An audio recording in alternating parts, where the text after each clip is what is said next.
السلام عليكم ورحمة الله وبركاته. أهلا بيكم في فيديو جديد من سلسلة طبيب أطفال متميز. بمناسبة فصل الشتاء هنتكلم النهاردة إن شاء الله عن حالات اللي بتمثل 80% من حالات العيادة والطوارئ في فصل الشتاء. الحالات ديت كلها جاية بتشتكي من حاجة واحدة، كف.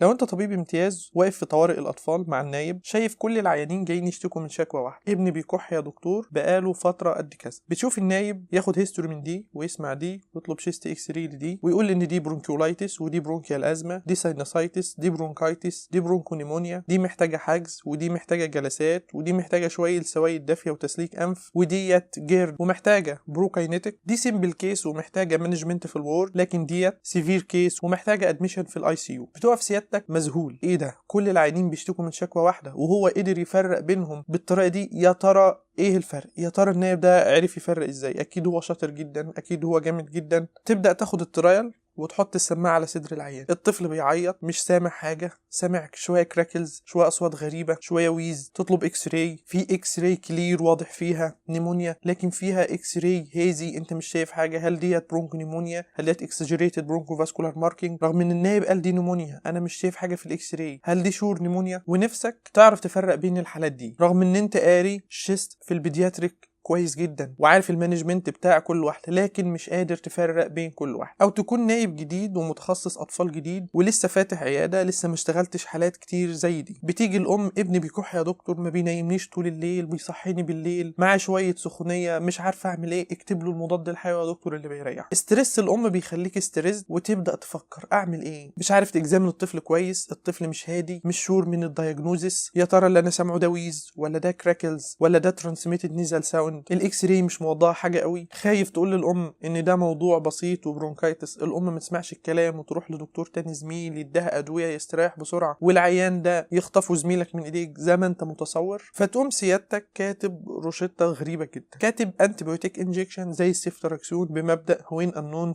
جيف سيفتراكسون، او يغطي الجرام نيجاتيف كويس جدا ويغطي شويه الجرام بوزيتيف وسنجل ديلي انجكشن ومعاه ليدوكين مسكن. والام هتقتنع بيه، انا كتبت لك يا ست المضاد الحيوي اللي هيريح ابنك. وتقوم كاتب له ميوكوفيلين اهو، في ميوكوليتيك وبرونكو دايليتور، لو في شويه ازمه هيبقى ايه برونكو دايليتور وهيريح الطفل. وتقوم بقى ضايف الحاجه المعهوده اللي انت بتكتبها على طول، شفاء كل عليل وحلك السحري في اي مشكله انت عارف، الكورتيكوستيرويد. في نادون شراب بجرعه ايا كانت صح ولا غلط، في ديكساميثازون، في انتي هيستامينيك. لو الطفل فيه ازمه هيبقى كويس في الازمه، لو كان في برونكايتس بعد كومن كولد وفي راينايتس وفي ديستشارج هيريح شويه الطفل. وتقوم بقى كاتب العلاج السحري في الروشته، الازيثرومايسين، يغطي الجرام بوزيتيف كويس ويغطي الاتيبيكال. وانا كده غطيت كل انواع البكتيريا واديت برونكو دايليتور، اديت ميوكوليتيك. وتقول للام فوتي عليا بعد 5 ايام. يجي لك الطفل بعد 5 ايام الاعراض الحمد لله اتحسنت وبدا يتحسن، شكرا يا دكتور انت خطير. تبدا تاخد تراست في نفسك وان انت فعلا تعرف تمانج الحالات. يجي لك طفل تاني بعد 5 ايام، لا يا دكتور لسه صدره تعبه شويه، السخونيه راحت والرشح اتحسن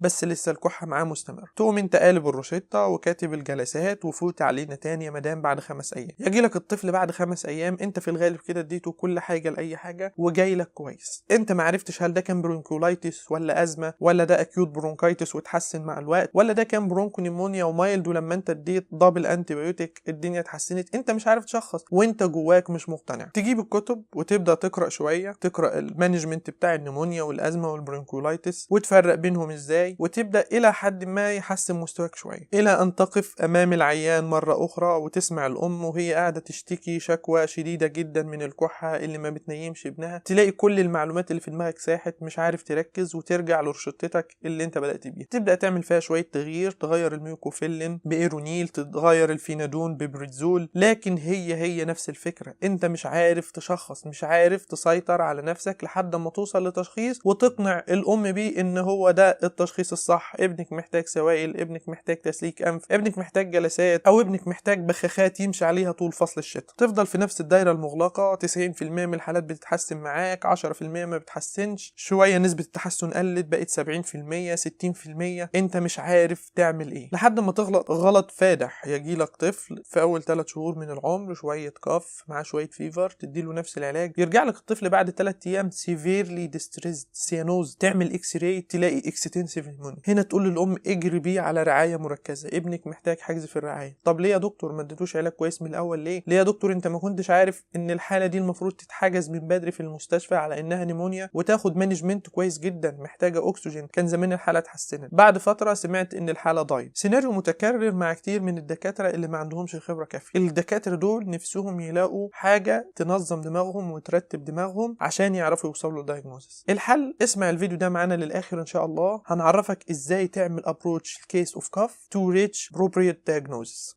بص يا سيدي، احنا هنتكلم هنا ان شاء الله عن الاكيوت كف اللي هي كف بقالها اقل من 3 ويكس. الكرونيك كف اللي هي بقالها من 2 to 3 ويكس هنتكلم عنها في فيديو منفصل ان شاء الله في الجزء الادفانس. خلينا هنا في الاكيوت كف اللي هي الموسم بتاعها الوقت اللي احنا فيه. لازم تتعود ان اي حاله داخلالك قبل اي حاجه لازم تاخد منها هيستوري كويس جدا جدا، ولازم تعرف قاعده مهمه جدا ان جود دكتور ايكوال جود هيستوري تيك. طب يعني اخد هيستوري ازاي؟ الموضوع صعب واقعد اقرا كتب؟ لا طبعا، الموضوع بسيط زي الهيستوري اللي اتعودنا عليه قبل كده في الكليه. تسمع الكومبلين من الام، هيستوري اوف بريزنت إلنس، تسال كلمتين في الباست هيستوري، كلمتين في الفاميلي هيستوري، ممكن كلمتين في الدايتيتك هيستوري، وهكذا لحد ما تجمع داتا في دماغك تبقى بيها وصلت للتشخيص بنسبه 60-70%. ايوه، من الهيستوري هتوصل ان شاء الله للتشخيص بنسبه 60-70%. طيب ازاي؟ الكومبلينت الام هتقوله لك ابني بيكح بقاله قد ايه يا مدام؟ بقاله قد كذا. الهيستوري اوف بيرزنت إلنس، اول حاجه اناليسيز للكومبلين اللي موجوده اللي هي الكف، اونست، كورس، ديوريشن، اسوشيشن، وات انكريز، وات ديكريز، وهكذا. الكحه دي حصلت من امتى؟ بتزيد ولا بتقل؟ لها كاركتر معينه؟ هل بتيجي في صوره باروكسيزم؟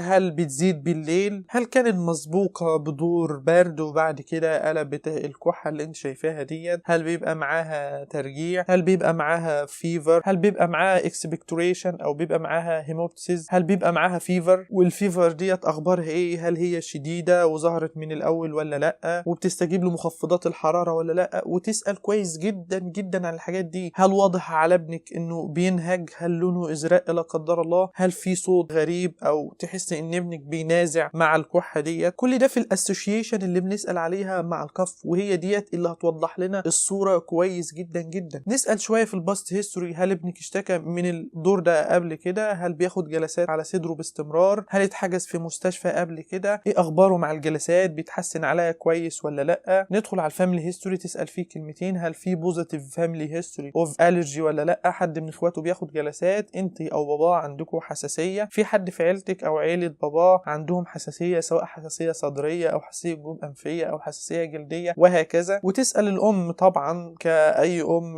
مصريه في معظم الاوقات انها بتكون مخبيه حاجه طبعا عشان الدكتور ده لازم يعرفها لوحده. هي متخيله ان الدكتور ده لازم يعرف كل حاجه وانها مش لازم تقول له كل حاجه وتخبي عليه حاجه. هل في اي مشكله ما دام انت مخبيها عليه؟ هل ابنك ده شرق في حاجه؟ هل حصل له حاجه معينه؟